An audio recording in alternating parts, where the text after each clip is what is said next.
Migoy. Marin, ayos ka lang? Pinapunta ako ni tatay dito, nag-aalala sa'yo. Si Alex nasaan? Nagpaiwan sa loob. Ang sabi niya, pagkatiwalaan ko daw siya sa gagawin niya. Kinakabahan ako, Migoy. Baka mapano siya. Sige, mabuti pa bumalik muna tayo sa Ahon, Pinay. Hinihintay ka ni Aling Eva. Babalik ako si Alex. Sige.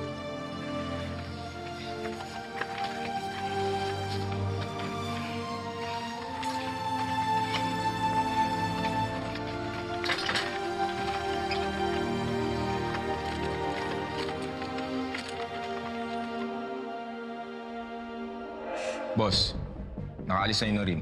Kailangan natin pag-usapan ng bago kong plano. Copy, boss.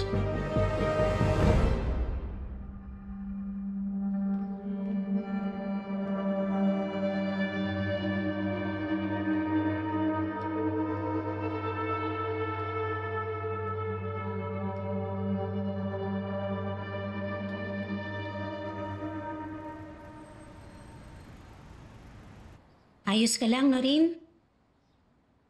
Opo, Aling Cherry. Pero kailangan natin magdoble ingat.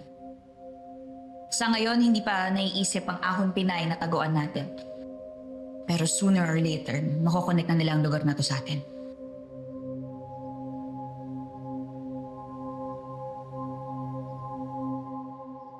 Migoy si Alex. Gino, ikaw na muna bahala kay Norin. Tutulungan ko si Alex sa investigasyon na ginagawa niya. Mas makakabuti sa atin kung makakahanap pa tayo ng ebidensya laban sa mga imperial. Migoy! Mag-iingat ka, anak, ha?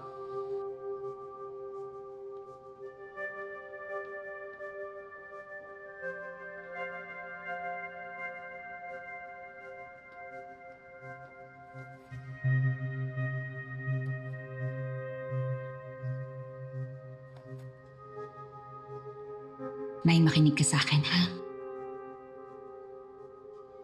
Hindi kayo pwedeng lumabas dito.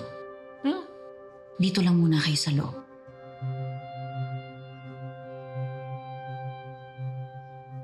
Ba't ikaw? Pwedeng lumabas.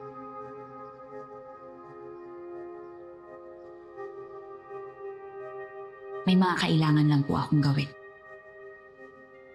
Pero wag po kayong mag-alala. Pag natapos ko na po ang mga yon, pwede na tayong mamasyal ulit sa labas.